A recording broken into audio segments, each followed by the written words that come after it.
A digital signature is basically the mathematical mechanism for essentially combining a public sequence of numbers with a given digital message. And you can really think of a digital signature in many ways as the electronic analog of a physical signature. So in a physical signature, you'll typically affix, let's say, a sequence of characters representing your name or identity to a document. Okay, and this process effectively binds your identity to that document. And more so by formulating the characters in your name in maybe some particularly unique or peculiar way that's unique to you, the hope is that nobody will be able to forge your name on that document. Now, in a digital signature scheme, it turns out you can achieve these kinds of properties mathematically. Now, some of the more well-known digital signature schemes include things like the RSA digital signature scheme, which stands for the Revest Shamir Edelman scheme. There's also a scheme known as DSS, which is the digital signature standard, actually. And actually, if you were to use a scheme like RSA or DSS, in my mind, it's actually a lot harder to forge these digital signatures than it is to forge a handwritten signature. So this particular video, I'll try to describe the overall higher level mechanics, if you will, of a digital signature scheme, but I won't actually go into or describe the underlying mathematical details of, let's say, a specific scheme like RSA or DSS, at least not in this video. So the way that a digital signature scheme works is, let's say you have a user, and we're going to call her Alice, and let's say Alice wants to digitally sign a document. In the scheme, in a digital signature scheme, Alice is going to first generate two keys, and these two keys are known as the signing key, which is a private key. So I'm going to use red to denote it, and we'll abbreviate the signing key as SK. And then Alice is also going to generate a separate key known as a verification key. Now, the actual process of coming up with the signing key and the verification key kind of happens concurrently. Alice will generate these two keys at the same time, and they're going to have a mathematical relationship. Okay, but the interesting thing is that you want it to be the case that the verification key is public and the signing key will be private, but more so, in a digital signature scheme, it should be hard to come up with the verification key, or rather, it should be hard to come up with a signing key, rather, if you only see the verification key. Okay? Now let's consider what a digital signature on a message will entail. So basically, if you have a message, and let's call this message M, and you wish to digitally sign that message, what you're going to basically do is apply a mathematical transformation. Alice is going to apply a mathematical transformation to the message M and her signing key SK. Okay, and the result of that transformation, the output of that transformation, will be a special sequence of numbers that we call the signature on the message M. Okay. Now, the interesting thing here is that the signature basically is one that is derived from a combination of the message M together with the signing key, the private signing key of Alice, and it's going to effectively produce a short, ideally a relatively short sequence of numbers as an output. Okay?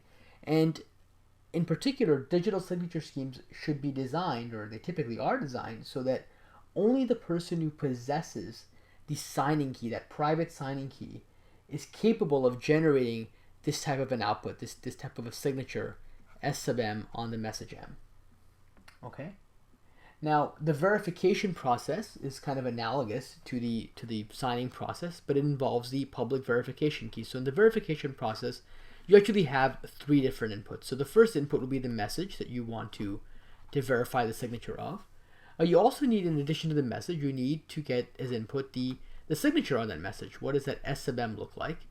And then finally, the final input to the verification scheme will be the public key, the public verification key that belongs to Alice. Okay, and these three inputs are put in, and there's a mathematical transformation that's applied to these three inputs. And basically, what that mathematical transformation is trying to ascertain or to check is that the signature that you see corresponding to the message M is one that would have been produced by Alice's private signing key.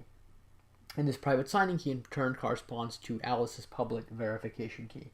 Now, what I think is really remarkable is that you can actually carry out this process with just the verification key, that you don't actually need the signing key to validate a digital signature. You don't even need it inadvertently or indirectly. You can do everything. You can verify everything with knowledge of only the public verification key. And the verification procedure basically outputs kind of a yes or no. It tells you, should I accept the signature or should I reject it? Okay? It's a basic validation procedure. And so as you can see, the process of signing effectively will bind this public verification key. It binds the public verification key to Alice somehow, right? Because Alice is the one who published this verification key and told the whole world, hey, this is my verification key in the system, and only I will be able to sign messages that will be considered valid with respect to that verification key. Okay? And because the message is now being essentially bound to this public key, and if you think of the public key as an identifier of sorts, maybe an identifier for Alice, then you can think of digital signing as a process that basically binds an identity to an underlying message. And that really gives us, in the mathematical sense, it gives us the analog of a traditional handwritten signature. Okay? Now I want to make two remarks, and I think they're particularly relevant. So first of all, you'll notice that the transformation that produces the actual digital signature itself, okay, this transformation right here that produces S sub m, this transformation basically takes the message. It takes the message as one of its inputs, okay? And what that means is that the signature is dependent on the message. If you change the message, you'll get a different signature. Now, in this sense, a digital signature is actually different from a traditional handwritten signature. Okay, your handwritten signature probably doesn't change, or more or less stays the same regardless of what it is you're signing. But your digital signature is very sensitive to what you're signing, and it will vary depending on what you sign. If you sign a different message, you'll get a different signature as an output. Okay? The second remark I want to make is that digital signatures are often associated with cryptographic hash functions, and I've already done a video on cryptographic hash functions, and in fact, I mentioned in that video, and I'll reiterate here, that the first cryptographic hash functions were actually designed specifically with digital signatures in mind as their killer application, if you will.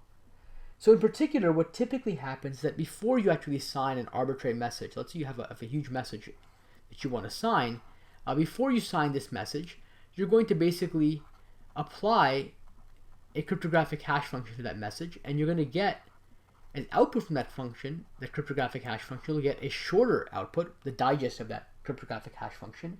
And then what you do in a signing algorithm is that rather than signing the original message, you will first hash it and then sign the hash of the message. You'll sign the resulting digest instead of the original message. Okay?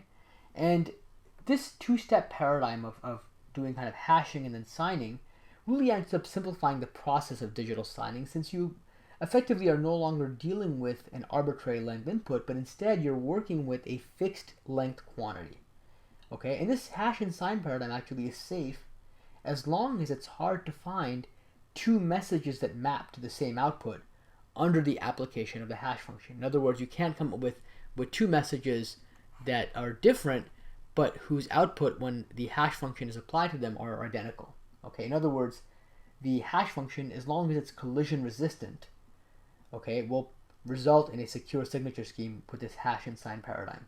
Okay, now you can probably think about this for a moment, but if you could find, let's say, two input messages that are distinct and that map to the same output under an application of the hash function, that would in fact lead to some bizarre problems, because a signature on the first message would then be identical to a signature on the second message, since in both cases what you're doing is you're not signing the actual message, you're signing the hash of the message. So if the hashes are identical, you'll end up with the identical signature on two different messages, and that could create problems like making it easy for maybe a particular message to be forged under this digital signature approach, and that's obviously something you don't want. You don't want someone to be able to come up with a signature on a different message as opposed to maybe the one that you initially intended to sign. Okay? Now it is possible, and I just want to make this clear, it's possible to describe digital signatures with a lot more mathematical formalism, but my hope with this video really was to give you a flavor, if you will, without drilling into all of the underlying nuances in mathematics.